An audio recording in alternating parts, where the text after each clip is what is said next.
పశ్చిమ గోదావరి జిల్లా ఆకివీడులో దళితులు ఆందోళనకు దిగారు. డిప్యూటీ స్పీకర్ రఘురామకృష్ణరాజు ఆగడాలకు వ్యతిరేకంగా పాస్టర్ ఇస్మాయిల్ సెల్ టవర్ ఎక్కి నిరసన తెలిపారు. దళితుల ఇళ్లను, ప్రార్థనా మందిరాలను అక్రమంగా కూల్చివేస్తున్నారని ఆగ్రహం వ్యక్తం చేశారు. ఇళ్లు కోల్పోయిన పేదలకు న్యాయం చేయాలని, ప్రార్థనా మందిరాలను తిరిగి నిర్మించాలని డిమాండ్ చేశారు. గౌరవనీయులైన చంద్రబాబు నాయుడు గారు ఆంధ్రప్రదేశ్ రాష్ట్ర ముఖ్యమంత్రి గారికి చేతులెత్తి దండం పెట్టి చెప్తా ఉన్నా, అయ్యా చంద్రబాబు నాయుడు గారు, రఘురామకృష్ణరాజు గారి పుణ్యమా అని చెప్పి ఆయనకు ఓటేసినటువంటి ప్రజలు రోడ్ల మీద పడ్డారు. 3 ప్రాణాలు పోగొట్టుకున్నారు. వారి పక్షాన పోరాడుతున్నటువంటి నాయకుడి వల్ల సెల్ టవర్ మీద కూర్చొని ఎవరైనా ఇక్కడికి వస్తే ఆ దళిత ప్రజలకు న్యాయం జరగకుండా, ఆ దళిత ప్రజలకు న్యాయం చేయకుండా ఎవరైనా నా దగ్గరకు వస్తే నేల మీద దూకి చచ్చిపోతానంటున్నాడు ఆ మనిషి. ముఖ్యమంత్రి చంద్రబాబు నాయుడు గారికి చేతులెత్తి దండం పెట్టి అడుగుతా ఉన్నాం, దయచేసి ఉండి ప్రాంతంలో రఘురామకృష్ణరాజు గారి అధికార దాహానికి బలైనటువంటి పేదలకు న్యాయం చేస్తాననే అధికారులను ఇక్కడికి పంపించండి. నా ప్రియమైన దళిత బిడ్డల కోసం ఈరోజు మేము మందిరాలు, ఎమ్మెల్యే గారు మందిరాలు పడగొట్టారు. మేము ఎన్ని వీడియోస్ చేసినా, ఎంతమంది పెద్దలకి కంప్లైంట్ చేసినా మా యొక్క విన్నపాలను ఎవరూ కూడా అంగీకరించే పరిస్థితి లేదు.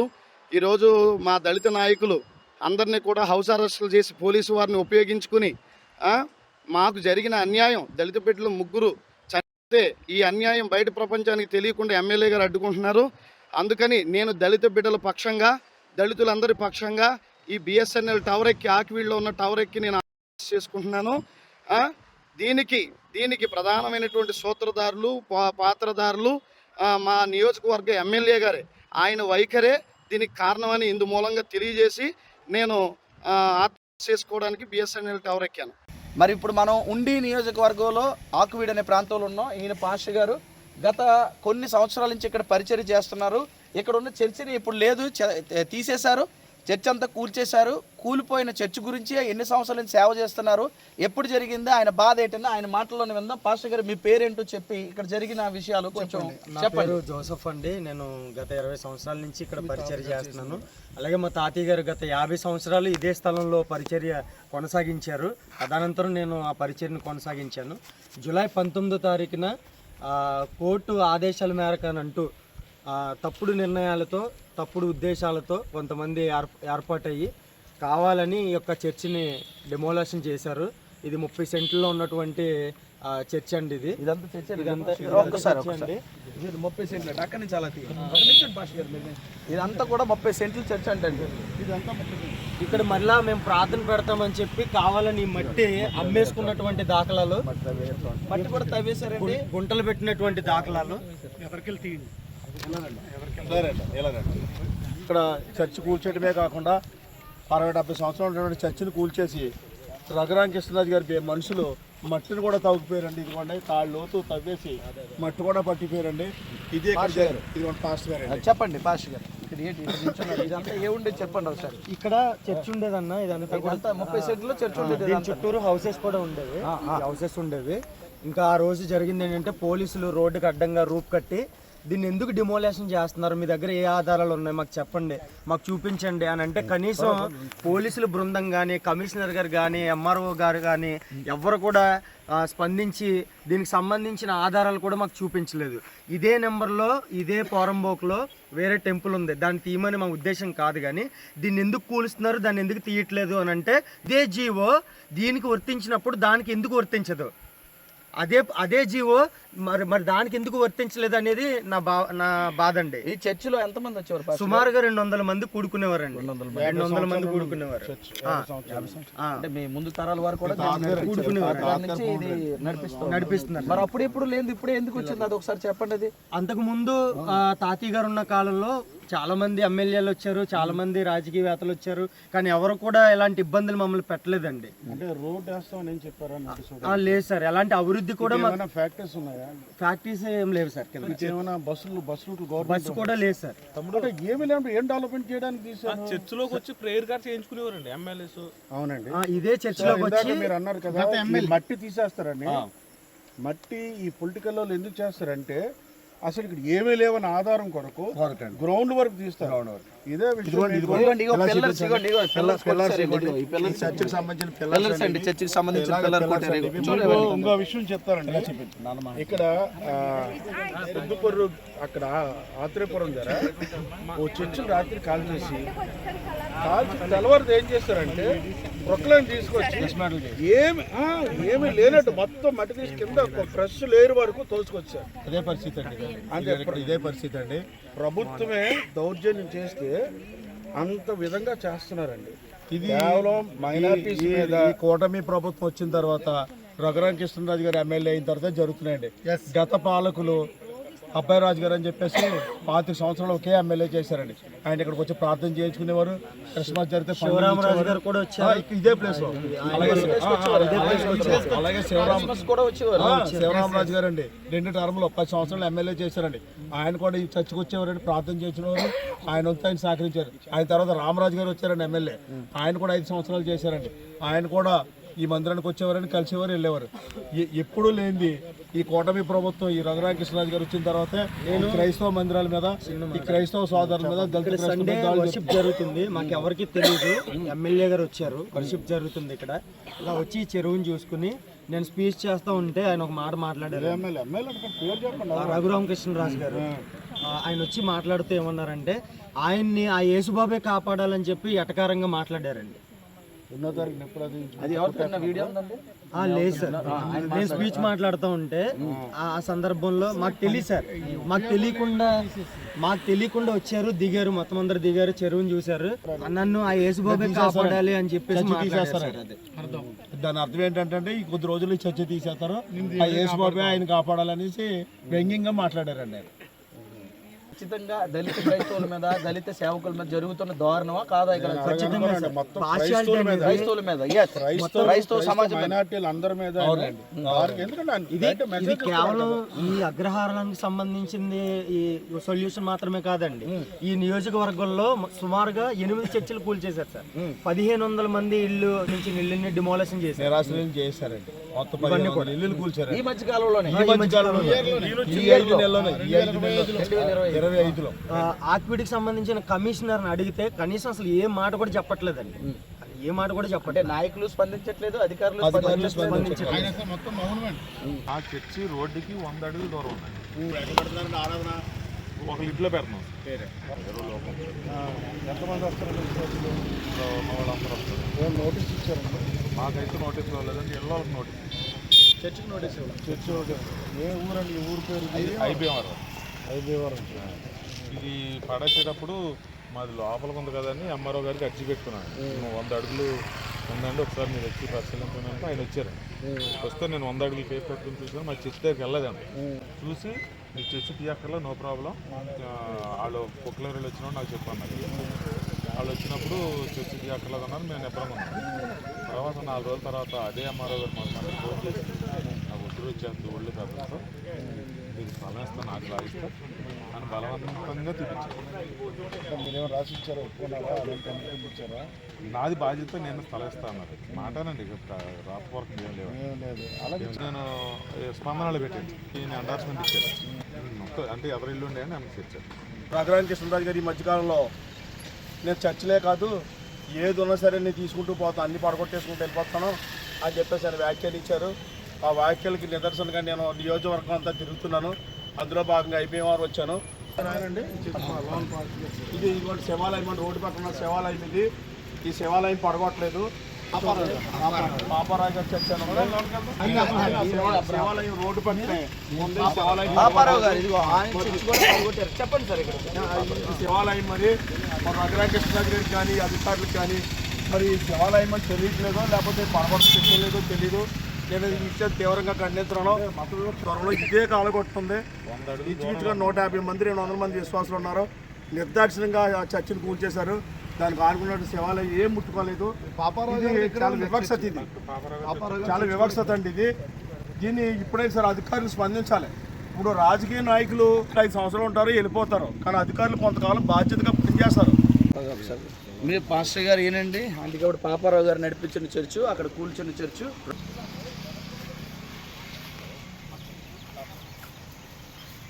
ఇది కూడా మొత్తం ఈ చర్చ్ అనేది పడగొట్టేసిన ఆవరపలు లేకుండా మెయిన్ రోడ్డుకి ఏ విధమైన సంబంధం లేదండి. ఇది ఇంచుమించుగా 100-150 అడుగుల దూరంలో ఉంది. ఈ చర్చిని మొత్తం కూల్చేసేసి దీన్ని ఎలా చేస్తారు? అక్కడ ఉన్న గుడి మాత్రం వదిలేసి ఇక్కడ పక్కన ఉన్న శివాలయం మటుకు ఏమీ చేయలేదు, దాన్ని చాలా భద్రంగా ఉంచారు. కాబట్టి ఇది ఇరిగేషన్ డిపార్ట్మెంట్ మరి ఈ పంటకాలను ఆనుకుని పెట్టారు. మరి ఇరిగేషన్ వాళ్ళు ఇక మరి కనిపించట్లేదు ఏంటో తెలీదు. ఇరిగేషన్ డిపార్ట్మెంట్ వాళ్ళు కొన్ని విగ్రహాలు రోడ్డుపై ఇదిగోండి కాలగొట్టని పెట్టడం జరిగింది. మరి ఇట్లను కూడా ముట్టుకోలేదు. అయితే మేము ఇట్లా కించపరచట్లేదు, మేమేం అవమానపరచట్లేదు. అవి ఉండడం వల్ల మాకేం అవి ఉండటం వల్ల కూడా మాకు ఇబ్బంది ఏమీ లేదు. మా చర్చిలు ఎందుకు అయితే మధ్యన శివాలయం ఉంది, ఇక్కడ విగ్రహాలు ఉన్నాయి, పక్కన చర్చ్ ఎందుకు కూల్చేశారు అనేది మేము పాయింట్అవుట్ చేస్తాం. అంతే తప్ప విగ్రహాలు ఉండటం తప్పలేదు. మేము అంటే గౌరవిస్తాం, మా అందులో ఇబ్బంది ఏమీ లేదు. ఈ పక్కన చర్చి ఎందుకు వీళ్ళకి అడ్డొచ్చింది కూల్చేశారనే దాని మీదే నేను మాట్లాడుతున్నాను. ఇది మత వివక్ష అంటారా? కరెక్ట్ చెప్పండి, మత వివక్షే కదా, ఖచ్చితంగా మత వివక్ష. ఇది ఇదిగోండి చెరువులోకి, ఇది పంచాయతీ చెరువు అండి. ఇది ఈ పంచాయతీ చెరువులో కొన్ని పిల్లర్లు వేశారు. రోడ్డు పక్కనే R&B రోడ్డు, ఆ రోడ్డు పక్కనే కొంత భాగం పంచాయతీ చెరువులో కొంత భాగం పిల్లర్లు వేసి ఈ శివాలయం కట్టడం జరిగిందండి. ఇది ఒక మతాన్ని ద్వేషించి ఒక మత దేశాన్ని దూషించడం కదండి ఇది. మరి దీనికి రఘురామ కృష్ణరాజు గారు ఏం సమాధానం చెప్తారో, ఆయన కింద ఉన్న తొత్తులు ఆయన పెంట పెడితే పెంట తిని ఆయన తొత్తులు ఏం సమాధానం చెప్తారో దీనికి ఒకసారి ఆయన తరపున మాట్లాడే వాళ్ళు కూడా నేను ఈ మీడియా ముఖంగా ఖండించడం. కళ్ళు ఉన్నాయా కళ్ళు లేవని మీరు చూడండి ఒకసారి. కళ్ళు ఉంటే పంచాయతీ చెరువు ఇది, R&B రోడ్డు, అది ఈ శివాలయాన్ని ఏం ముట్టుకోలేదు. పక్కన ఉన్న చర్చిని కూల్చేశారు. ఆ చర్చికి వాళ్ళ ఇబ్బంది ఏంటి? ఆయన దగ్గర ఉన్న తొత్తులు కూడా ఒకసారి ఆలోచించండి. ఆలోచించి తర్వాత మీరే మీడియా సమావేశం అనేది పెట్టండి. ఇలా ఇది మన పాపారావు గారు అండి, వికలాంగులండి. ఈయన దేవుని సేవను ఎన్నుకుని సేవ చేసుకుంటూ ఇక్కడ 10 మందికి సేవను అందిస్తూ బ్రతుకుతున్నారండి. ఈయన పేరు పాపారావు గారు. ఇదిగోండి ఇక్కడ ఉన్నటువంటి చర్చిని కూల్చేశారు. ఈరోజు ఆయనకు ఆధారం ఏమీ లేదు. ఆ చర్చిలో ఇంచుమించుగా 150 మంది 200 మంది విశ్వాసులు ఉంటారో లేదు, అలాగే విశ్వాసులకు మందిరం లేదు. ఈరోజు ఈ ఉండి నియోజకవర్గంలో ఎలా ఉన్నాయంటే దాళ్ళు ఇంకా ముందు వెళ్తా చూపిస్తాం. ఎంతమంది విశ్వాసం చెదిరిపోయారు? ఉంటారండి ఇక్కడ చాలా సంవత్సరాలు సుమారు. మరి మీది ఎక్కడంటే ఇక్కడ ఏ ఊరండి? ఇది ఐబేవరంలో రోడ్డు పక్కన ఇల్లు, రోడ్డు పక్కన చర్చ్ కూల్ చేశారు. రోడ్డుకి 150 అడుగుల దూరంలో ఉంది. ఇప్పుడు మీకు ఇల్లు కూల్ చేసే ముందు ఏమైనా నోటీస్ ఇచ్చారా? పడగొట్టే ముందు, పడగొట్టిన తర్వాత కానీ పడగొట్టే ముందు స్థలం ఏమైనా ఇచ్చారా? ఏమి ఎక్కడ స్థలం కానీ ఇస్తామని ఏమి లేదు, నిర్దాక్షిణ్యంగా పడేశారు. ఏ విధమైన ఆధారం లేదు. మేము పోరాడుతున్నామండి, అందరికీ మంచి శ్రీను గౌడేశ్. ఎంతకాలం నుంచి ఉంటున్నారు ఇక్కడ? 56 సంవత్సరాల నుంచి మీ తాతలు మీ నాన్నగారు కాడి నుంచి ఉంటున్నారు. మీరు ఉంటున్నారు. చర్చి పక్కన ఉన్న ఇల్లు కూల్చేశారు. మీ కూల్చే ముందు మీకు ఏమైనా ఇల్లు స్థలాలు కానీ లేకపోతే పునరావాసం అయినా కల్పించారంటారా? ఏం కల్పించాలా? అద్దె మేము కడతాము. ఈ లోపల అక్కడ జగనాయంలో ఇచ్చిన తలాల కాడికి మేము ఆ తలాలు ఇస్తాం అన్నారు. అద్దె కడతామని ఎవరు అన్నారు? పార్టీ వాళ్ళు అన్నారా? అధికారులు అన్నారా? అధికారులు అన్నారా? పార్టీ వాళ్ళు అన్నారా? అన్నారండి. అలా పార్టీ నాయకులే మేము అద్దె కడతాం అన్నారు. అద్దె మేము కడతామనేసి 6 మాసాలు 3 నెలలు అద్దె కడతాము అది అన్నారండి. అద్దె వస్తుందండి, ఆ డబ్బు ఎవరు మాకు అక్కర్లేదు. అది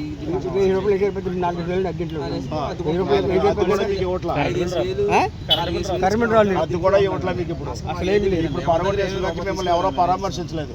అధికారులు కానీ నాయకులు కానీ ఎవరు మిమ్మల్ని పరామర్శించలేదు. ఎంతమంది దగ్గరికి తిరిగారండి, తిరిగినా సరే ఫలితం లేదండి. సరే, ఇప్పుడు మేము ఒక ఏపీసీపీ అని చెప్పేసి ఒక టీం అనేది మేము ఆర్గనైజేషన్ ఉంది, దాని ద్వారా పోరాటం చేస్తున్నాం. మీ అందరికీ కూడా తొందరలో మంచిగా జరుగుతుంది. మరొకసారి మేము కలుపుతామండి. ఇంకో విషయం ఏంటంటే స్థలాలు ఖాళీ చేసిన తర్వాత మళ్ళీ ఏదైనా టెంట్లు వేస్తారని మట్టిని కూడా బయటగా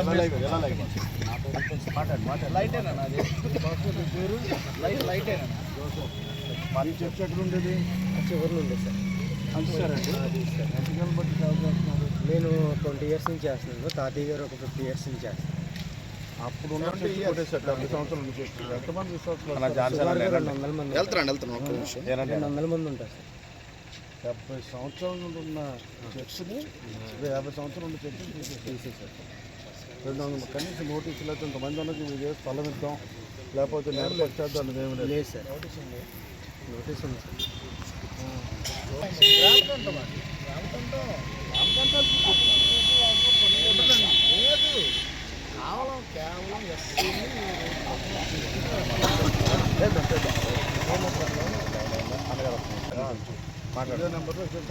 ఇదే సర్వే నెంబర్లో సార్ వేరే టెంపుల్ ఉన్నాయి. ఆ టెంపుల్ని డిమాలిషన్ చేయలేదు, కావాలని పార్షియాలిటీ చూపించారు. ఇప్పుడు మనం దాన్ని తీసేయాలని కాదు సార్, దాన్ని డెవలప్ చేస్తున్నారు. దాని గురించి ఫండ్స్ అవన్నీ కూడా రేజ్ చేస్తున్నారు. కానీ మాకు ఆల్టర్నేటివ్ ఎక్కడ కూడా చూపించలేదు. ఇప్పుడు ఆక్విల్లో అద్దెకి నెలకు 10,000 తీసుకున్నాం సార్. ఉండి నియోజకవర్గం ఆక్విలో ఉన్నాం, ధర్మాపురం అంటే అగ్రహారంలో ఉన్నాం. పెద్దలు గౌరవనీయులు అన్నలు వైజాగ్ నుంచి హనీ జాన్సన్ గారు, అలాగే జేమ్స్ గారు వైజాగ్ నుంచి వచ్చారు. క్రిస్టియన్ పెద్దలు నాయకులు మన రాష్ట్రంలో ఇక్కడ జరుగుతున్న దాడులను బట్టి ఇక్కడ జరుగుతున్నటువంటి విషయాలన్నీ కూడా ఏపీసీపీ మీడియా ద్వారా గ్రహించి వారు మద్దతు తెలిపి వారి స్థాయిలో ఉన్నటువంటి పై అధికారులకి పైన ఉన్నటువంటి నాయకులు స్టేట్ నాయకులకు తెలియజేయడానికి వైజాగ్ నుంచి సొంత ఖర్చులతో వచ్చారు. అన్న మీకు ప్రత్యేకమైన వందనాలండి. అన్న మీకు కూడా ప్రత్యేకమైన వందనాలండి. ధర్మాపురం అగ్రహారంలో ఉన్నాం. ఈ ధర్మాపురం అగ్రహారంలో ఇదిగోండి అన్న, ఇంచుమించుగా 35 ఇల్లులు పడగొట్టేశారండి. 70 సంవత్సరాల నుంచి ఉన్నటువంటి ఇల్లులు అండి ఇవి. ఈ ఇల్లులకి 70 సంవత్సరాల క్రితం నుంచి కూడా గవర్నమెంట్ పన్ను ఇచ్చింది, కరెంటు బిల్లు ఇస్తుంది, ఇంటి పన్ను ఉంది, కొలాయి ట్యాక్స్ ఉంది. ఈ మధ్య కాలంలోనే ప్రభుత్వాలు లోన్లు కూడా ఇచ్చారు బ్యాంకు వారు. ఇన్ని అథారిటీస్ ఉన్నా సరే RRR గారు ప్రత్యేకమైన శ్రద్ధ చూపించి ఈ రోడ్డు పక్కన ఉన్నటువంటి R&B భూమిలో ఉన్నటువంటి ఇల్లులన్నీ కొలత చేశారు. ఇవన్నీ దళితులు అండి, ఇవన్నీ దళితులు అండి. ఎక్కువగా దళితులు ఉన్నారండి, కొన్ని బీసీలు కూడా ఉన్నారు. అయితే ఇల్లులు కూల్చేయడమే కాకుండా ఇక్కడ మట్టిని కూడా మట్టిని కూడా తవ్వుపోయేటట్టుగా మట్టిని కూడా అమ్మేశారండి రఘురామకృష్ణరాజు గారి మనుషులు. ఇదిగోండి ఇలా చెరువు కింద అమ్మేసి మట్టి అమ్మేశారు. ఇది ఇక్కడ జరుగుతున్నటువంటి దాడులు. సిఐ గారు, ఎస్ఐ గారు వీళ్ళందరూ కూడా దగ్గరుండి ఆ రోజు కొట్టివేయడం జరిగిందండి. ఇదిగోండి ఇవన్నీ చూడండి, ఇది సంఘం అండి. చర్చ ఎక్కడ తీస్తారు పాస్టర్ గారు? మీకు ఇదిగోండి పోలీసు వాళ్ళు చూడండి. ఏదో పాస్టర్లు అంటే తీవ్రవాదులు లేకపోతే నక్సలైట్లో ఉగ్రవాదుల్లాగానో పాస్టర్స్ని ఈ చర్చెస్ని చూసి ఇదిగోండి పోలీసు వాళ్ళని ఎలా మోహరించారో చూడండి. పాస్టర్లు అంటే తీవ్రవాదులు అనుకుంటున్నారా లేదా ఉగ్రవాదులు అనుకుంటున్నారా నక్సలైట్లు అనుకుంటున్నారా అర్థం కావట్లేదు. ఈ అధికారులు నాయకులు అవ్వట్లేదు కదా. అసాంఘిక కార్యక్రమం పోలీసు వాళ్ళు ఈ మందిరాల దగ్గర ఉంటాం, అది దేనికి నిదర్శనం అనేది తెలియట్లేదు. అందరూ కూడా నిరాశ్రయులు అయిపోయారు. అమ్మ మాట్లాడినమ్మా, అన్న వైజాగ్ నుంచి వచ్చారు, మన కమ్యూనిటీ నాయకులు పెద్ద ఆయన. అమ్మ ఇదిగోండి అమ్మా, ఏం జరిగింది అక్కడ? ఇక్కడ ఏం జరిగిందమ్మా? ఇక్కడ ఏం జరిగిందంటే అండి, మాకు నోటీసులు ఇచ్చి తీసేసారు. మేము ఎంత బతిమాలినా అలా ఒప్పుకోలేదండి. మాకైతే 100 సంవత్సరాల నుంచి ఉంటున్నారండి. అంటే మీ తాత ముత్తాతల నుంచి ఇక్కడ ఉంటారు? 4వ తరం కాడించి ఉంటామంటే అదే కౌన్సిలర్ గారు, మా ఊరు కౌన్సిలర్ గారు. వాళ్ళ నాన్నగారు ఏం చేశారంటే చెరువు పక్కన ఉన్నాయి మా మీద కొంచెం కోపంతో తీయించేదాకని ప్రయత్నించారు. కౌన్సిలర్ జానవేశ్వర్ గారు అండి. పదే తెలుగుదేశం నాయకుల దగ్గరికి వెళ్ళి తిరిగి ఎమ్మెల్యే గారి దగ్గరికి వెళ్ళి ఇలాగా ఆయన ద్వారా కొట్టించారండి. అలా కొట్టేసి వాళ్ళ మీద 3 సెంట్లు స్థలం ఇవ్వాలి, ఇల్లు కట్టేవాళ్ళని చెప్పారు. ఇచ్చారమ్మా? ఇచ్చారంటే కోర్టులో అలా తీర్మానం చేశారు. మీకు ఇచ్చారా? మాకు ఇవ్వలేదండి.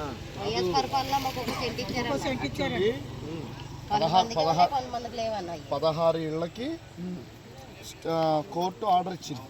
16 ఇళ్ళకి 16 పేర్లు మెన్షన్ చేసి వాళ్ళకి 3 సెంట్లు స్థలం ఇవ్వాలి, ఇల్లు కట్టించాలి, అప్పుడు ఖాళీ చేయించాలి. ఖాళీ ఇవ్వకుండా చెప్పకుండా పెట్టకుండా ఖాళీ చేయించారు అంతే. అంటే ఇప్పుడు మీరు నిరాశ్రయులు అయ్యారు. ముందు అది కట్టేసి ఇక్కడ నుంచి వెకేట్ చేయించకుండా మిమ్మల్ని ఇప్పుడు మీరు రోడ్డు మీద పడిపోయారు అంతే కదా. మరి ప్రభుత్వానికి మీరు ఏం చెప్తారు చెప్పండి. ప్రభుత్వానికి మొన్న నుంచి మేము అయ్యగారు వచ్చిన కాడి నుంచి అంతకుముందు కూడా మేము అడిగామండి. ఎక్కడికి వెళ్ళినా మీ ఊరు అతనే తీసేయాలని తిరుగుతున్నాడు, మేము ఏం చేయలేము, మీ ఊరు అబ్బాయిని మీరు మాట్లాడుకుని మీరు సగ్గి పడితే మీ జిల్లా చోరికి ఎవరో రారన్నారండి. అయినప్పటికీ ఆయన దగ్గరికి 4-5 సార్లు వెళ్ళి కాళ్ళట్టుకుని బతిమాలినా సరే ఆయన కౌన్సిలర్ గారు ఒప్పుకోలేదండి. ఒప్పుకోకుండా మొత్తానికి తీయించేశారండి. ఓకే అమ్మా, ఇప్పుడు మీ అందరూ దేవుడు నమ్ముకున్న వాళ్ళేనా? అందరమే దేవుడు అమ్మా, అంటే ఇక్కడ జరుగుతుంది ఏంటో మీరు అర్థమవుతుంది మీకు క్లియర్గా. ఇక్కడ కుల వివక్ష, మత వివక్ష కొత్త చెడు కనపడుతున్నాయి. దళిత క్రైస్తవులకే అన్యాయం జరుగుతుంది. దళిత క్రైస్తవుల ఇల్లును కూల్చి మరి 100 సంవత్సరాల నుంచి ఇక్కడే బ్రతుకుతున్న వారిని నిరాశ్రయులు చేసి వారికి ఆ ఇల్లు ఒకవేళ తీసేస్తే కొత్త ఇంటిని కట్టి ఆ ఇంటిలోకి వారు వెళ్ళిన తర్వాత ఇది కూల్చాలి. కానీ వారిని రోడ్డు మీద నిలబెట్టి మరి ఇలాంటి పరిస్థితి చేసి వారి ఇల్లులు కూల్చేసి వారి నిరాశ్రయులు చేశారు. క్రైస్తవ సమాజమా ఒక్కసారి ఆలోచించండి. ప్రపంచ క్రైస్తవ సమాజమా ఆలోచించి మన దళిత క్రైస్తవుల మీద జరుగుతున్న దారుణాలు, చర్చిలు కొట్టేయడం, ఆఖరికి మన దళిత సహోదరుల ఇల్లును కూల్చేయడం, చర్చిళ్ళు కూల్చేయడం, వాటిని తిరిగి మరి నిర్మించడం కానీ వాటికి సమాధానం చెప్పడం కానీ లేకుండా నిరాశ్రయాలు చేసి ఇటు ఇల్లులు కూడా కోల్పోయి రోడ్డు మీద నిలబడి అటు చర్చిలు కోల్పోయి మరి పాస్టర్స్ నిరాశ్రయులై ఆ విశ్వాసులు నిరాశ్రయులై అక్కడ ఆరాధించుకోవడానికి మందిరం లేక ఇటు ఉండడానికి ఇల్లు లేక ఇలాంటి దారుణం మంది నియోజకవర్గం ఇక్కడ ఇదే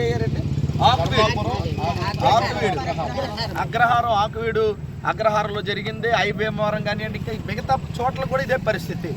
విషయం ఏంటంటే అండి, ఇక్కడ అభివృద్ధి ఎవరైతే మా నియోజకవర్గంలో మేము ఎమ్మెల్యేగా డిప్యూటీ స్పీకర్గా పదవి తెచ్చుకునే ఉన్నారో, ఎమ్మెల్యేగా ఎవరైతే ఉన్నారో ఆయన ఉండి నియోజకవర్గంలో చేసిన అభివృద్ధి ఏంటంటే ఇళ్ల కూల్చడం, చర్చిలు కూల్చడం, ఎవరైతే ఆ దళిత వర్గానికి సంబంధించిన వ్యక్తులు కానీ బీసీ వర్గానికి సంబంధించిన వ్యక్తులను కానీ టార్గెట్ చేసి పేదలను టార్గెట్ చేసి క్రైస్తవుల్ని ఇదే గ్రామంలో ఇల్లు కూల్చిన వ్యక్తులు బెంగపెట్టికి ఆ కుటుంబాన్ని మళ్ళీ ఎలాగ మనం పునర్నిర్మాణం చేసుకోగలుగుతామనే బెంగతో ఆడబిడ్డలతో ఉన్న వ్యక్తులు తండ్రులు బెంగతో చనిపోయారు. వీరి సావుకి వీరి మరణానికి ఎవరు బాధ్యత? ఎమ్మెల్యే, ఇక్కడ కౌన్సిలరా, మున్సిపల్ కమిషనరా, పోలీసు వారా?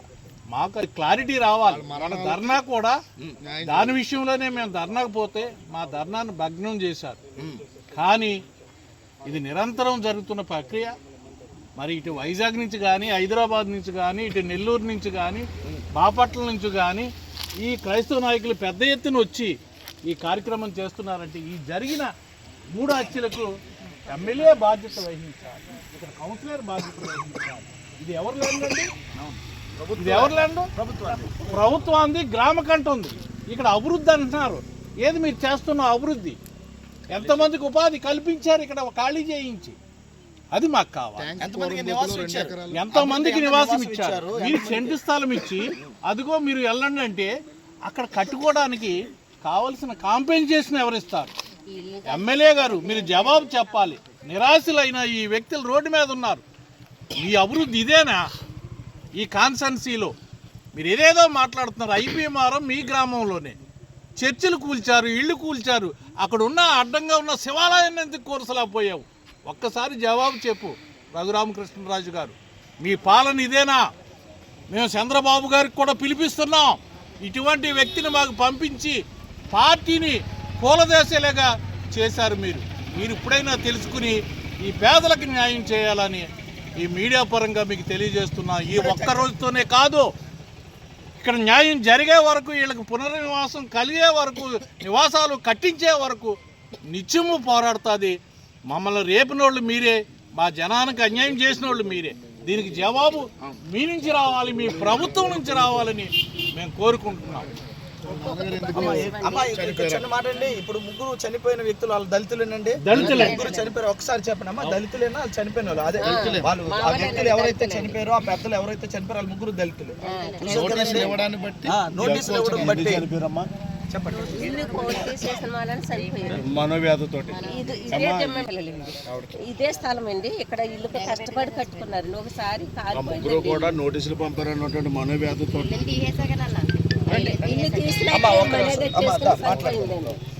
ఇల్లు తీసినాకే మనీ సరిపోయిందండి. మీ నాన్నగారు చెరువు చుట్టూ ఉన్న ఇంట్లో నేను సంవత్సరాలు చదువుతున్నప్పుడు కట్టారండి. అంటే నోటీస్ ఇచ్చారండి చెరువు నిమిత్తం. అది కూడా చెరువు నిమిత్తం అంటారు. రోడ్డు అవతల ఎలా చెరువు అవుతుందండి? అది చెరువు నిమిత్తం అంటే ఆ నోటీస్ చూసిన కాంచి మా నాన్నగారు బెంగ పెట్టుకునండి, మనోవేదనతోనండి 19వ తారీఖున చనిపోయారండి, డిసెంబర్ 19. మీకు ఇంటి పన్ను ఉందమ్మా, అన్నీ ఉన్నాయి. కరెంటు బిల్లు ఉంది, నీటి పన్ను, నీటి పన్ను, బిల్లు కరెంట్ అన్నీ బిల్లు. ఉన్నాయి. బ్యాంక్ లోన్ లేని ఇచ్చిందమ్మా ఇంటి మీద మీకు. అక్కడ ఇచ్చారండి బ్యాంక్ ఇదే మా నాన్నగారు ఈయనేనండి. ఇదే స్థలంలో బ్యాంక్ లోన్లు కూడా ఇచ్చారు. బ్యాంక్ లోన్ ఇచ్చానండి, వాష్రూమ్కి లోన్ ఇచ్చిందండి, అన్ని లోన్ ఇచ్చారు. అన్నిటికీ అన్న వినండి అన్న, వాష్రూమ్ కూడా లోన్ ఇచ్చారండి. వాష్రూమ్ కూడా అసలు ఏ విధమైన పరిస్థితులు లేదండి. అధికారులు కూడా వచ్చండి, అసలు ఏది కూడా వెరిఫికేషన్ చేసుకోలేదు. ఏంటి అసలు ఏది కలుషితం దేనివల్ల ఎవ్వరు కూడా వచ్చి మాకు ఎవరు చూడలేదండి. ఓన్లీ ఇల్లు తీయడమే వరకే చూశారు కానండి దేనికి కలుషితం వాటర్కి దేనికి డ్రైనేజ్ ఎటు వెళ్తుందని కూడా ఏ అధికారి కూడా మాకు వచ్చి చూడలేదండి. కాజుగా సృష్టించి అది చేశారండి. ఇప్పుడు ఇది అయిపోయిందిరా అంటే ఇది పెట్టారండి, 16 ఇల్లుకి పెట్టారండి. అది చూసిన కాడి నుంచి మేమైతే నాకు 10 years అండి షుగర్ వ్యాధి వచ్చి నేను చాలా నీరసించిపోయి మీరు మానసికంగా మీరు ఇబ్బంది పడుతున్నారు. కిడ్నీ కూడా పెయిన్ వచ్చి నేను అంటే మిగతా వాళ్ళ మీద ఓన్లీ ఇక్కడ జరుగుతుంది దళితుల వివక్ష అంతేనా కాదా? గట్టిగా చెప్పాలి. దళితుల వివక్ష జరుగుతుంది, క్రైస్తవుల మీద వివక్ష జరుగుతుంది, దళిత క్రైస్తవుల మీద వివక్ష జరుగుతుంది. గట్టిగా చెప్పాలి ఈ విషయం. అవును అంతేనా? బిట్లుగా తీసేస్తారండి. ఇప్పుడు ఈ 16 ఇల్లు అయిపోయిన తర్వాత మళ్ళీ బిట్లుగా తీసేస్తామంటారు. అసలు దేనికి తీస్తున్నారు అన్నది మాకు తెలియాలండి. దేన్ని డెవలప్మెంట్ చేస్తారు ఏంటి? ఇప్పుడు ఇక్కడ సంబంధించిన భూమి అండి మనం నించున్నది. కానీ ఇప్పుడు సహోదరి చెప్తుంది 16 ఇల్లు తీసేస్తారని, అది కూడా R&B భూమి అండి.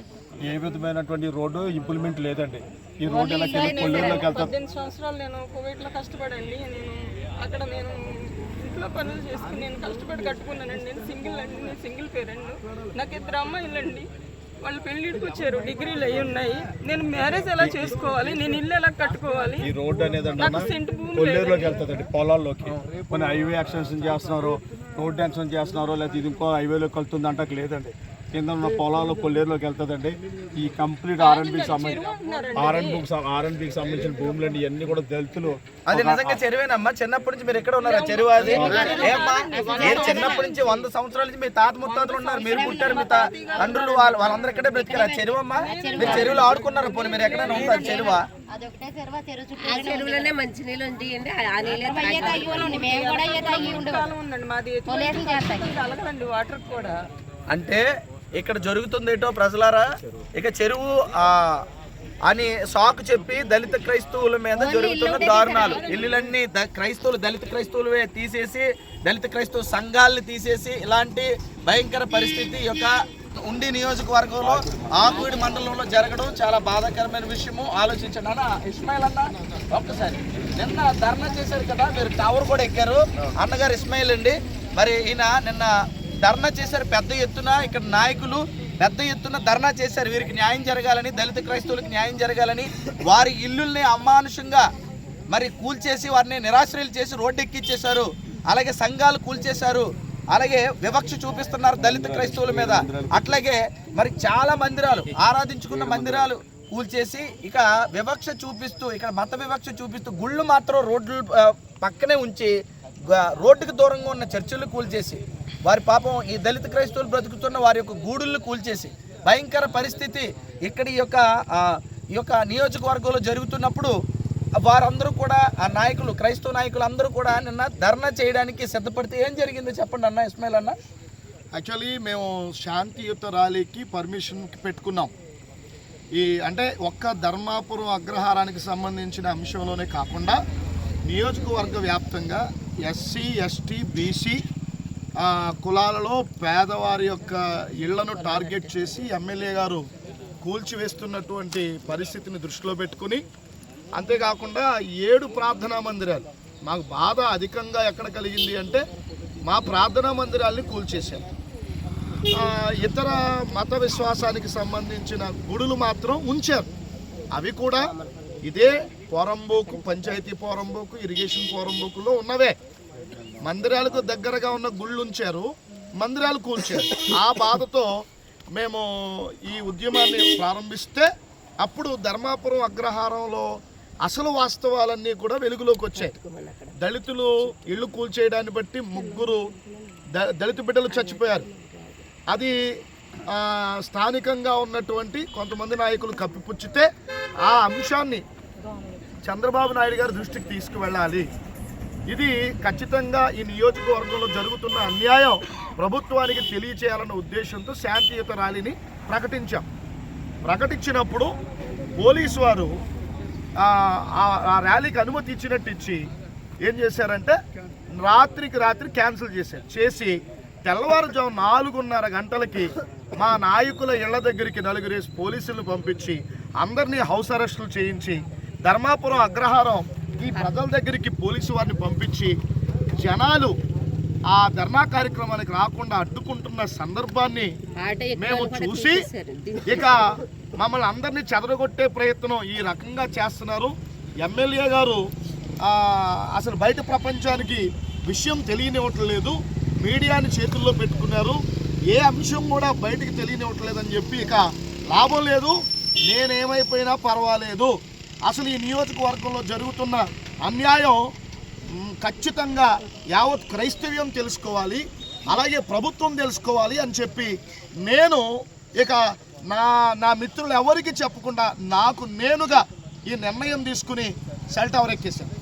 ఎందుకు ఎక్కాను అంటే ఖచ్చితంగా పోలీసు వారు మమ్మల్ని అడుగడుగున ఎమ్మెల్యే గారి ప్రోద్బలంతో అడ్డుకుంటున్నారు.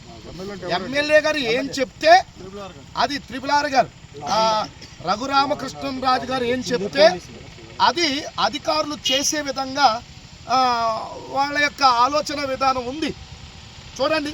అందుకని ఇంకా మేము ఏం చేయాలో అర్థం కాక వెంటనే మా నాయకులందరినీ అరెస్ట్ చేశారని తెలుసుకుని ఇక ఖచ్చితంగా ఈ అంశం దేశవ్యాప్తంగా చర్చనీయం కావాలని చెప్పేసి ప్రాణానికి తెగించి నేను నా దళిత క్రైస్తవుల కోసం, నా క్రైస్తవ ప్రార్థనా మందిరాల కోసం, పేద బిడ్డల యొక్క ఇళ్ళు ఏ విధంగా అయినా నిలబెట్టాలి అన్న ఏకైక దృక్పథంతో పోతే నేను ఒక్కడిని పోతాను, కానీ ఎమ్మెల్యే దాష్టికం ఖచ్చితంగా రాష్ట్ర వ్యాప్తంగా చర్చనీయాంశం కావాలని చెప్పి సెల్ టవర్ ఎక్కారు. ఓకే, ఇప్పుడు మీరు చేసిన ధర్నా నిన్న ఆటంకపరిచారు, మిమ్మల్ని అందరినీ కూడా హౌస్ అరెస్ట్ చేశారు, బాగానే ఉంది. ఇప్పుడు మరలా మీ నాయకులందరూ కలిసి నెక్స్ట్ మరి దేశవ్యాప్తంగా లేదా రాష్ట్ర వ్యాప్తంగా ఈ ఉండి నియోజకవర్గంలో పెద్ద ఎత్తున మనందరం కూడా మరి నిరసన ర్యాలీ తెలియజేయడానికి మీరు సిద్ధంగా ఉన్నారా? దానికి ఏమైనా కార్యాచరణ చేస్తారా? ఇప్పుడు ఈ కార్యాచరణ ఇంతటితో అయిపోలేదు. అధికారులు ఈ ప్రార్థనా మందిరాలకి, ఈ పేదల ఇళ్ళకి ఏదో వాళ్ళ యొక్క ఆలోచన చెప్తామని చెప్పారు. ఒక వారం రోజులు గడువు ఇచ్చారు. ఈ వారం రోజుల అనంతరం మా రాజేష్ ఖన్నా గారు, అలాగే మా మత్య రాజ్ కుమార్ గారు, ఏపీసీపీఏ టీం, అదేవిధంగా మరి క్రైస్తవ నాయకులు ఎవరు కలిసి వస్తే క్రైస్తవ నాయకులు అందరినీ, దళిత సంఘాలని, అంబేద్కర్ యువజన సంఘాలని అన్నిటినీ కలుపుకొని పెద్ద ఎత్తున నియోజకవర్గ వ్యాప్తంగా ఒక పెద్ద ఉద్యమానికి తెర రేపడానికి అన్ని పక్షాలని కలుపుకొని ముందుకు వెళ్తాం. తప్పకుండా అండి. ఇప్పుడు మా మద్దతు కూడా మీకు తెలియజేస్తున్నాం, మేము కూడా పిలిపిస్తాం. మా మద్దతు జేమ్స్ కంపట్ల గారు కానివ్వండి, నేను కానివ్వండి, మా టీం తరఫున మేము తప్పకుండా మీకు మా మద్దతు ఇస్తాం, మా మద్దతు తెలియజేస్తున్నాం. మేము ఉంటాం, మీతో పాటు మేము నడుస్తాం. ఇది జరిగింది అన్యాయం. మీరు చిన్నప్పటి నుంచి ఇలాంటిది ఎక్కడైనా జరగడం చూసారా? ఎప్పుడు లేదన్న, పుట్టి పెరిగారు. ఈ 75 సంవత్సరాల్లో పేదలు ఈ నియోజకవర్గంలో ఎప్పుడూ చూడని, కని విని ఎరగని కన్నీటి సాగరంలో మునిగిపోయారు పేదలు. పేదలే ముఖ్యంగా దళిత క్రైస్తవులు, బీసీ బిడ్డలు. ఖచ్చితంగా వీళ్ళెవరూ ప్రతిపక్షం కూడా మాట్లాడట్లేదు, ఇతర పార్టీలకు చెందిన వాళ్ళు కూడా మాట్లాడట్లేదు. రఘురామరాజు గారికి భయపడి మేము ఇప్పుడు ఈయనున్నారు పొలిటికల్ ప్రెసిడెంట్ గారు, ఈయన పెట్రోల్ పోసుకుని తగలబెట్టుకోవడానికి ఈయన సిద్ధపడ్డారు. నేను సెల్ టవర్ ఎక్కాను. అలాగే ఇద్దరు ఆత్మీయ బిడ్డలు నాతో పాటు వాళ్ళు కూడా సెల్ టవర్ ఎక్కారు, చనిపోవడానికి సిద్ధపడ్డాం. ఎందుకు?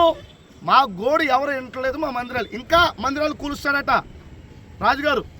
ఇంకా అంబేద్కర్ స్టాచ్యూస్ మీద ఫొటోస్ తీశారు, ఇండిపెండెంట్ చర్చెస్ మీద ఫొటోస్ తీశారు. చర్చిలని తీసేయాలి అనే లక్ష్యం పెట్టుకున్నాడు ఆయన. చెప్పండి. డెవలప్మెంట్ అంటే ఏదైనా ఒక ప్రాంతం ఎందుకు పనిచేయండి ఇలా ఎదురుంటే అక్కడున్న ప్రజల కొరకు డెవలప్మెంట్ చేస్తారు. అలాగే ఒక చోట ఈ ప్రజలందరికీ అవసరాలు తీర్చాలంటే ప్రభుత్వమే సమీకరించాలి. అవునండి. సపోజ్ ఇక్కడ కబడ్డీ ప్లేస్ ఎక్కువ ఉన్నారనుకోండి, వారి కొరకు కోర్టు ఏర్పరచండి, అలాంటివి చేయాలి. ఇక్కడ ప్రభుత్వం క్రైస్తవులైన వారికి చర్చలు ఇవ్వడానికి విషయంలో కానీ దళితుల వారికి ఇల్లు లేవు. ఇలా రోడ్డు పక్కల ఒకవేళ ఏళ్ల తరబడి ఉంటున్న వారు కూడా ఇల్లు ఏర్పాటు చేయక చర్చలు ఇవ్వకుండా వాళ్ళ ఖర్చులతో వారు ఉంటూ ఇలాగే మీ కుటుంబాన్ని విడిచి ఎక్కడో ఉండి రూపాయి సంపాదించి పిల్లలకు పెళ్లి చేయాలనుకుంటే అదే టైంలో ఇప్పుడు ఇల్లు పోగొట్టి ఆస్తి పోగొట్టి తండ్రిని మిగతా వాళ్ళందరూ మన 19వ తారీఖుని ఆ బాధకి తండ్రి చనిపోవడం తర్వాత ఆవిడికి హెల్త్ బాగాలేని పరిస్థితుల్లో ఇది డెవలప్మెంట్ సూచనగా రాదు. మరో విషయం ఏంటంటే వెకేట్ చేస్తున్నప్పుడు వేరే చోట ఎక్కడైనా చూపిస్తారు. రెండోది ఏంటంటే పీస్ మీటింగ్ పెడతారు. దానికి ప్రాజెక్ట్ ఆఫీసర్ ఎవరైనా పెడతారు, లేకపోతే తహసీల్దార్ ఎంఆర్ఓ రావచ్చు, స్థాయిలో వచ్చి ఎన్ని ఇల్లులు ఉన్నాయి, ఎంతమంది ఉన్నారు, వారితో ఏంటని వారితో మాట్లాడి వారికి ఎంతమంది ఉన్నారు, వారికి ఏంటి అలర్ట్ చేయాలని ఒక లిస్ట్ అవుట్ చేసుకొని ల్యాండ్ అక్విజిషన్ చేసినట్లు చేసినా వారికి సోర్స్ చూపిస్తారు. వాళ్ళందరూ అంగీకారం అన్న తర్వాత కార్యక్రమానికి వెళ్తారు. కానీ రఘురామకృష్ణరాజు గారు కొన్ని సంవత్సరాలుగా నేను చూస్తుంది మీడియాలో మాట్లాడుతున్న విధానం ప్రకారం టార్గెటెడ్గా దళిత క్రైస్తవుల మీద కేసులు పెట్టడం, వారి గురించి చాలా చులకనగా మాట్లాడడం, మీరేనా మారండ్రా బాబు అని అంటున్నారు. నాదొక ప్రశ్న అండి, చెప్పండి. ఆయన ఒక పార్టీ గుర్తు మీద ఎంపీగా గెలిచి అందులో కొనసాగడం కానీ నేను మారాను అని ఆయన ఎక్కడ చెప్పలేకపోయాడు. ఒక మనిషి మతం మారడానికి కొంత టైం పడుతుందండి. మనిషి దేవుడు మార్చుకోవచ్చు కానీ మతం మారాలంటే దాని అనుకో పరిస్థితులు, కుటుంబాలు అన్నీ ఆధారపడి ఉంటాయి. తప్పకుండా మారాలి, చట్ట ప్రకారం మారాలి. ఒక మనిషి బలవంతంగా ప్రభుత్వం మన మతం మార్చడానికి వీలు లేదు. కానీ ఆయన ఒక పార్టీలో ఉండి ఇంకో పార్టీకి మారి కూడా సర్టిఫైడ్ కానప్పుడు మీరందరూ మారంటారని చెప్పి చెప్పడం ఒకటి. రెండోది, ఇట్లాంటి వారి జీవితాలు ఇలాంటి సేవకులు కేవలం టార్గెటెడ్గా దళిత క్రైస్తవులు చర్చిల మీద ఆయన ఎప్పుడుండో పగబెట్టుతూ ఉపన్యాసాలు చేస్తున్నారు, అదే కార్యక్రమం చేస్తున్నారు, ముందుకెళ్తున్నారు, కూడా అణిచివేస్తున్నారు. కనుక ఈ విషయంలో రాష్ట్ర వ్యాప్తంగా మాకు వస్తున్న ఫోన్ కాల్స్ పెట్టేట్లు బట్టి ప్రతి చోట స్పందించాలా. ఒకే చోటకి మీరు అనుకున్న ప్రాంతానికి మీరేమైనా, మా ఉద్దేశం ఏంటంటే ఎవరు నాయకత్వం చేయదు. అక్కడున్న నాయకులు ఎవరైతే ఈ విషయంలో పోరాడుతున్నారో వారి నాయకత్వానికే మేము సహకరించాలని, అలాగే ఎన్ని క్రిస్టియన్ ఆర్గనైజేషన్స్ ఉన్నా, సేవకులున్నా, బిషప్లున్నా, సేవకులున్నా అందరూ కలిసి రావాలి. మీ దగ్గర రావాలని ఒక ఆలోచన అందరం కలిసి చేద్దామండి. మీరేమైనా అవకాశం ఇస్తే అందరూ రావడానికి అందరం కలిసి చేస్తామండి. రావడం మేము స్వాగతం. ప్రభుత్వానికి వ్యతిరేకం కాదు, ఏ రాజకీయ పార్టీ విమర్శించడానికి కాదు. మనకున్న ఇబ్బందుల్ని మనం ఒక వాయిస్ తో వేల మందిగా కూడి చెప్పడానికి చాలా మంది క్రైస్తవ ఇదే విషయమే ఎంతమంది వచ్చినా మేము స్వాగతిస్తున్నాం. తర్వాత ఈ దళితులు అందరూ కూడా వైసీపీకి ఓటేశారు, వీళ్ళు నాకు ఓటేయలేదు, వీళ్ళు వైసీపీకి ఓటేశారు. వైసీపీ మనుషులు వీళ్ళంతా కూడాను ఈ దళితులు అనేవాళ్ళని ఒక ప్రత్యేకమైనటువంటి కక్షతోటి ఈ ద్వారాన్ని తీస్తున్నారంట. నేను చేసిన పేర్లు తెలిసింది అంటారు. మరొక ఈ క్రైస్తవ సమాజం నాయకుల తరపున చెప్పడం ఏంటంటే, ఇక్కడ మీకు కానీ ఎవరైనా క్రైస్తవ విలువలతో ఏదైనా నష్టపోతే చట్ట వ్యతిరేకంగా మనం ఉచితంగా ఏడిఎఫ్ ఇండియా వారు తప్పకుండా, అంటే రిలీజియస్ ఫ్రీడమ్ కొరకు ఫార్మ్స్ ఉన్నాయి, వాళ్ళు తప్పకుండా ఉచితంగా మన కొరకు మీ అందరి పక్షాన న్యాయ పోరాటం చేయడానికి మీకు సహకరించడానికి గ్రౌండ్ లెవెల్లో కూడా రిపోర్ట్స్ తీసుకొని సుప్రీంకోర్టు స్థాయి వరకు కూడా, అలాగే వరల్డ్ క్రిస్టియన్ ఆర్గనైజేషన్స్ కూడా దీన్ని ప్రజెంట్ చేయడానికి తప్పకుండా సిద్ధంగా ఉన్నారు. ఆ విషయాన్ని తెలియజేయడానికి వస్తున్నారు. కనుక మీరు ఏదున్నా సరే న్యాయ సహకారం కూడా అందిస్తాం. అలాగే మన క్రైస్తవ సమాజం రెండు తెలుగు, అంతేకాకుండా కొన్ని ఇతర రాష్ట్రాల్లో ఉన్న నాయకులు కూడా దళితుగా పొలిటికల్గా ఉన్న వాళ్ళు కూడా మనకు సహకరించడానికి విజయ్ లాంటి వారు చాలా మంది కూడా మన తరపున అడ్రస్ చేస్తారన్నారు అక్కడ నుండి. అదే సార్ ఒక్కోసారి అవకాశం వస్తే ఇక్కడ కూడా విజిట్ చేస్తామని చెప్తున్నారు. తప్పకుండా మనం ఎవరిని వ్యతిరేకించడం కాదు, మన బాధ మీకు జన్సన్ అన్న మీకు మేము వచ్చే మాట ఏంటంటే అన్ని పక్షాల వారిని పిలవండి అన్న, మేము ఖచ్చితంగా నిలబడతాం. మా ప్రజలకు న్యాయం జరిగే విధంగా మేము దేనికోసమైనా సిద్ధం, ఖర్చు అయిపోవడానికి సిద్ధం, ప్రాణాలు ఇచ్చేయడానికి సిద్ధం. మీరు ప్రాంతము తేదీ నిర్ణయించారు సార్. అలాగే అన్న, మనం ప్రభుత్వం ద్వారా రిప్రజెంట్ ఇచ్చే అడిగే పర్మిషన్స్ అడిగే అవకాశం అయితే పెద్ద స్థాయిల వరకు వెళ్ళి పీస్ఫుల్, ఎందుకంటే వాళ్ళు కూడా చాలా మీటింగ్స్ సాయంత్రం అట్లా పెట్టుకున్నారు. మనం కూడా ఈ విషయంలో పెట్టుకుంటాం. డిఆర్ఓ గారు మమ్మల్ని మనం పిలిచారు. నేను సోమవారం 4 గంటలకి కలిసామండి. కలిసినప్పుడు మేము చెప్పిన కూడా సాల్వ్ స్పందించారు. మేము ఇచ్చిన రిప్రజెంటేషన్ తీసుకున్నారు. అయితే 20వ తారీఖు దాకా టైం అడిగారండి. 20వ తారీఖు దాకా టైం ఉండి పండుగలు వచ్చినాయి కదా, పండుగలు ఈ లోపు పండుగలు అయిన తర్వాత మీరు వచ్చి కావాలండి. ఈ లోపు దీన్ని మేము మొత్తం అంత రిపోర్ట్ తీసుకుని ఎక్కడైతే ఖాళీ స్థలాలు ఉన్నాయో మేము ప్లేస్ ఇవ్వడానికి ప్రయత్నం ఉన్నారు. మేము 20వ తారీఖు దాకా చూసి 20వ తారీఖు దాటిన తర్వాత డిఆర్ఓ గారిని కలిసి అప్పుడు మేము కార్యాచరణ అనేది ప్రకటిస్తామండి. అప్పుడు మీకు తప్పకుండా తెలియజేయాలి. తప్పకుండా అండి. ఇక్కడ ఒక చిన్న విషయాన్ని చెప్పాలి. ఇది ఒకసారి చూడండి. చంద్రబాబు నాయుడు గారు 25వ తారీఖు అంటే క్రిస్మస్ దినాన్న ఒక మంచి మాట చెప్పారు. ఇదిగోండి పేపర్ స్టేట్మెంట్, ఇది చూడాలి ఒకసారి. ఇక్కడ ఏం చెప్పారంటే క్రైస్తవుల భద్రత గౌరవానికి భంగం కలగనివ్వం. మరి ఇప్పుడు జరిగింది ఏంటంటారు ఇక్కడ మీ దగ్గర? భద్రత లేకుండా భంగం జరిగింది కాబట్టి మరి చంద్రబాబు నాయుడు గారు మరి స్పందించి ఈ దళిత క్రైస్తవులకి ఈ యొక్క ఉండి నియోజకవర్గంలో ఖచ్చితంగా న్యాయం చేయాలని క్రైస్తవ నాయకులుగా మేము మిమ్మల్ని మరి ప్రేమపూర్వకంగానే అడుగుతున్నాం. మిమ్మల్ని మేము వ్యతిరేకించట్లేదు. జరిగిన అన్యాయాన్ని బట్టి తప్పకుండా నాయకులు, అధికారులు అందరూ స్పందించాలి. ఉండిలో భారీ ఎత్తున మరి సహోదరుల పిలుపు మేరకు ఖచ్చితంగా ఒక దినాన్ని మేము ప్రకటిస్తాం. మీ అందరికీ కూడా ఆహ్వానం పలుకుతాం. 2 తెలుగు రాష్ట్రాలతో పాటు మరి అందరు క్రైస్తవులు, అందరు క్రైస్తవ నాయకులు, పెద్దలు తప్పకుండా ఉండి నియోజకవర్గంలో జరగబోవు మరి ఆ పెద్ద నిరసన ర్యాలీకి అందరూ పాల్గొనడానికి సిద్ధపడండి మీ అందరికీ తెలియజేస్తూ వారి కోసం ప్రార్థన చేయండి. వారి పక్షాన మనం నిలబడదాం. ఇలాంటి వారికి న్యాయం జరగాలి. గూడు లేదు వారికి, మరి అలాగే చర్చలు లేవు, చాలా వారి మరణాలకు కూడా మనం సంఘీభావం తెలియజేయాలి. వారి మరణాలు ఎందుకు జరిగాయో ప్రభుత్వాలు ఖచ్చితంగా వారికి మరి న్యాయం చేయాలి. ఇల్లు కోల్పోయిన వాళ్ళకి ఇల్లు ఇవ్వాలి. చర్చు ఏదైతే కూల్చేశారో మరలా చర్చ్ కట్టివ్వాలి. అలాగే బాధితులు ఎవరైతే ఉన్నారో వారికి ఖచ్చితంగా న్యాయం జరగాలి. ఎవరైతే బాధించారో వారిని ఖచ్చితంగా శిక్షించాలి. ఇది ఈరోజు ఉండి నియోజకవర్గం నుంచి మరి యొక్క క్రైస్తవ నాయకులు, క్రైస్తవ పెద్దలు, దళిత క్రైస్తవులు, బాధితులు అందరూ కలిసి కోరుకుంటుంది. అంతేనా? మరి దీనికోసం మేమందరూ కలిసి పనిచేయాలని క్రైస్తవ నాయకులు, పెద్దలు మరొకసారి ప్రేమపూర్వకంగా ప్రతి డెనామినేషన్స్కి అతీతంగా, ప్రతి ఆర్గనైజేషన్, ప్రతి డెనామినేషన్కి అతీతంగా మన సహోదరులకి మద్దతు తెలియజేద్దాం. కూడు కూడా లేని పరిస్థితి. ఇప్పుడు గూడు లేకపోతే ఎక్కడ తింటారు, ఎక్కడ ఉంటారు? అలాంటి పరిస్థితులు, పని లేదు, ఏమీ లేని పరిస్థితుల్లో ఉన్న ఈ యొక్క క్రైస్తవుల్ని మనం ఖచ్చితంగా వారి కొరకు ప్రార్థిద్దాం. ప్రభుత్వాలు స్పందించే వరకు వీరి కొరకు ప్రార్థిద్దాం, మద్దతు తెలియజేద్దాం, మనం ముందుకు వెళ్దాం తెలియజేస్తూ మరి ఈ యొక్క కార్యక్రమాన్ని వీక్షిస్తున్న అందరూ కూడా సిద్ధపడమని మరొకసారి తెలియజేస్తూ దేవుడు మీ అందరిని దీవించును గాక. Thank you. చాలా సంతోషింపదగినటువంటి విషయం. ఉండి నియోజకవర్గంలో క్రిస్టియానిటీకి వ్యతిరేకంగా జరుగుతున్నటువంటి దాడులు ఏవైతే ఉన్నాయో, కూల్చినటువంటి మందిరాలకు సంబంధించినటువంటి అంశాన్ని తెలుగు క్రైస్తవుల దృష్టిలోనికి వెళ్ళేలాగా కొన్ని దినాలుగా మేము పడుతున్నటువంటి ప్రయాస ఏదైతే ఉందో ఆ ప్రయాస ఇప్పటికీ యావత్ తెలుగు క్రైస్తవుల అందరి దృష్టిలోనికి వెళ్ళి ప్రపంచవ్యాప్తంగా ఉన్నటువంటి తెలుగు క్రైస్తవులు, అదేవిధంగా మరి క్రైస్తవ నాయకులు మేము ఈ నియోజకవర్గంలో జరుగుతున్నటువంటి క్రైస్తవ మందిరాలకు సంబంధించినటువంటి దాడిని గురించి తెలియచేసినప్పుడు అన్ని పక్షాల నుండి క్రైస్తవ నాయకులు అందరూ కూడా మమ్మల్ని ఒక్కొక్కరుగా సందర్శిస్తున్నారు. ఈ ప్రాంతంలో జరిగినటువంటి అన్యాయాన్ని చూస్తున్నారు. మేము నేరుగా క్రైస్తవ నాయకుల్ని తీసుకుని వెళ్ళి చూపిస్తూ ఉన్నాం. ఇక్కడ జరిగినటువంటి అన్యాయాన్ని మరి క్రైస్తవ నాయకులందరికీ తెలియజేసినప్పుడు వాళ్ళు ఇక్కడ జరిగిన అన్యాయాన్ని చూసి చాలా ఆశ్చర్యాన్ని వ్యక్తం చేస్తున్నారు. కాబట్టి మరి అన్ని పక్షాలు ఈరోజు ఇంత చక్కగా కలిసి రావడాన్ని ఉండి నియోజకవర్గంలో ఉన్నటువంటి క్రైస్తవులమైనటువంటి మేము స్వాగతిస్తున్నాం. మరి విశాఖపట్నం నుండి మరి హనీ జాన్సన్ అన్న, అదేవిధంగా జేమ్స్ కంపట్ల అన్న, మరి వారి యొక్క టీం, వారి బృందం కూడా మరి ఈ ఉండి నియోజకవర్గాన్ని సందర్శించడం చాలా సంతోషకరంగా ఉంది. అదేవిధంగా అనేక మంది పెద్ద పెద్ద క్రైస్తవ నాయకులు అందరూ కూడా మాకు మద్దతుగా నిలబడుతున్నారు. కొద్ది రోజుల్లోనే పెద్ద ఎత్తున ఈ ఉండి నియోజకవర్గంలో అందరం కూడా సమిష్టిగా ఆలోచన చేసుకుని ఓ పెద్ద కార్యక్రమాన్ని ప్రణాళికబద్ధంగా ప్రకటించబోతా ఉన్నాం.